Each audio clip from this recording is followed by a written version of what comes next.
Hello and welcome to the Columbia Daily Tribune's Courtside View basketball webcast. This is Tribune sports editor Joe Wall-Jasper along with Tribune basketball beat writer Steve Walentic. Steve, Missouri now has lost 13 in a row after their ungainly defeat at Vanderbilt, 23-point loss at Vanderbilt on Saturday. Can a season this bad? Right now they're 1-13 in the SEC.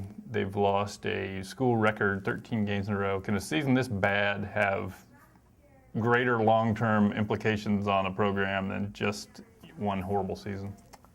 I kind of think so. I mean, I almost wonder if there's a way it doesn't, just because everybody's watching when it comes to recruiting, and it's really rare to see teams bottom out like this. There have been two SEC teams in the last 10 years that finished a year with single-digit wins. Mm-hmm. So it doesn't happen very often. I don't see how, with as competitive as recruiting gets, coaches aren't using that against you. I mean, it's going to be hard to appeal to players after this kind of run of futility. And I guess maybe the positive spin you could say is that they do have a lot of young guys already in hand that they're going to be able to keep and hope to build with. But I mean, in terms of getting more guys to sign up to join this program right now, it's going to be hard to do. Mm-hmm. Well, I think you can kind of play the come here, we've got plenty of playing time card, even if you go 8-10 or 6-12. Mm-hmm. But when that doesn't require you to go 1-17 or whatever. Mm-hmm. And I think the big danger is if you get to be perceived as kind of a joke program, like a dead last program, then you do have problems. They do have 3 guys already signed for next year. Two signed, 1 committed. So there's that. So at least you have those guys in hand. But wow, it's never. Well, obviously in our lifetimes, it's never been this ugly. Mm-mm. All right. Well, and I mean they're the last SEC team to finish with 1 conference win was back in the late '60s. Also, it was Alabama went 1-17 in 1968-69. So Missouri, really not just in school history but conference history, is put itself in some rare company and company that obviously you don't want any part of. Mm-hmm. I know the Big 12, Texas A&M went over and eventually came back to reality. And pretty quickly, actually, with Billy Gillespie after Melvin Watkins left. But, yeah, I mean, there aren't that many cases of that happening. Right. Well, what do you feel like the most disappointing part of Kim Anderson's first year has been? I think if you just have to pick one thing, I think you'd probably say the defense, because that was what we heard a lot of talk about, not necessarily from him, some from him, but certainly people around the program when he was hired. Gary Link, at a gathering for fans last year when he was hired, had everyone break into a defensive stance, and the joke was that you're going to see a lot more of that, or something to that effect, with Kim Anderson. And Missouri's defense really hasn't been very good. That was what they spent most of the offseason working on. That was because they thought that was going to be what they built up this program on. And really, if you look at the numbers, they're no better defensively now than they were last year, and in conference play, they're probably worse. Mm-hmm. That has also been my most disappointing thing about this team, because I don't know, you feel like defensively, if you're a reasonably athletic team, that it comes down more to wanting to do it. Missouri's kind of goes about every other game of really looking like they're involved mentally in these games, and Saturday certainly was not an example of them looking overly interested. They got out-rebounded by 20 rebounds. I mean, a lot of ugly signs of a team that really, I think, was looking like, wow, can we just get this over? Mm-hmm. And I know a lot of fans feel the same way. Maybe we all do, but you still got to play them. And so they do have a chance to win Tuesday against Florida, another team that's got a bunch of struggles recently and is missing some key guys. But defensively has been better. The other thing that is, I've never seen a team have such trouble finishing around the rim as this team. They struggle to make layups, and they get so many shots blocked.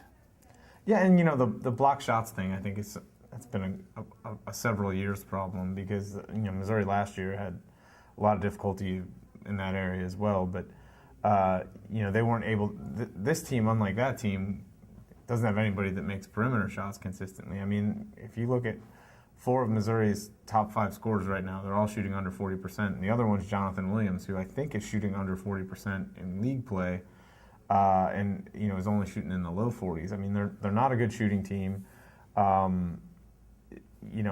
think that Kim Anderson thinks there are some guys who can develop into becoming good shooters, and he said recently that that they had signs early in the year in particular where they did shoot the ball pretty well, but not that well. And I think they've got to get a lot more guys who can come in and just naturally make shots.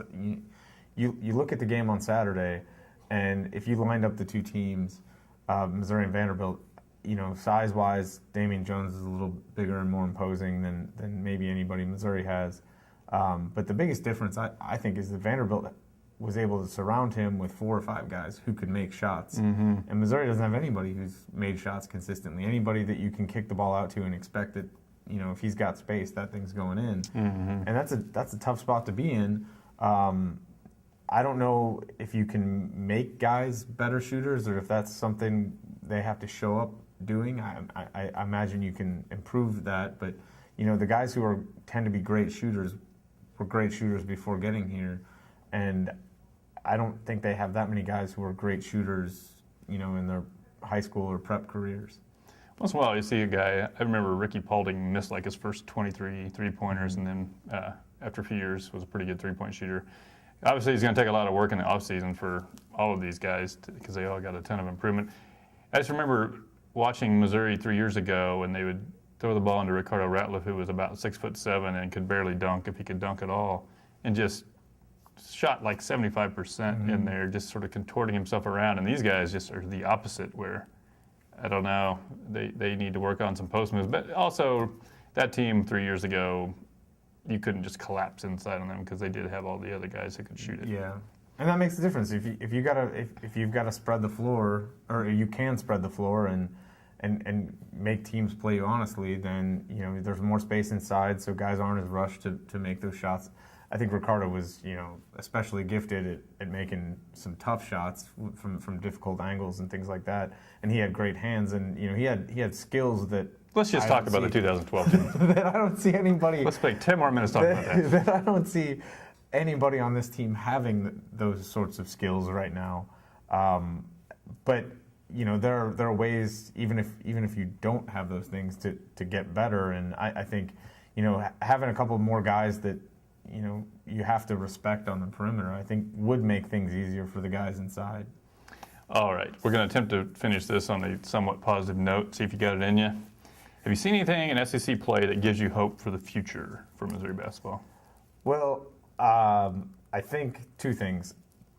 I thought Wes Clark, before he got hurt, really wasn't shooting the ball well, but was playing pretty well. And he's not somebody I went into this year thinking he was destined to be a real major contributor. But I thought he really was playing well at both ends of the floor. He had a couple of pretty good scoring games where he had 18, 19 points. He was distributing the ball. I thought he was making an impact on the defensive end, which this team doesn't have nearly enough guys doing. So I think that was an encouraging sign. And he was somebody who you weren't sure was all the way invested. I think he was suspended the last 2 games of last year after getting arrested for small marijuana possession. You weren't sure about his focus. I thought he looked pretty focused and was playing pretty well. The other thing I'd say, and this is more of a stretch, is that you see some of the teams that Missouri's playing against now and losing to, and they weren't very good a couple of years ago, and they've figured out a way to turn it around. I think you especially look at Texas A&M, you look at Arkansas, those teams have gotten a lot better. And so it can happen. It can happen in a couple of years. But, there were maybe more signs of a transformation occurring at those places than you see right now. And that's just the reality. That's where Missouri is. Yeah, I think with Wes Clark and Jonathan Williams III, you have two good complementary players, I would say, in search of a star player to complement. And I think the issue is, I don't think there's a star player in the roster now, and I don't think of the guys who we know are coming in next year would fit into that category at all. So unless a JUCO All-American or freshman superstar decides this is where he wants to be, I think it's going to be tough next year to make huge strides.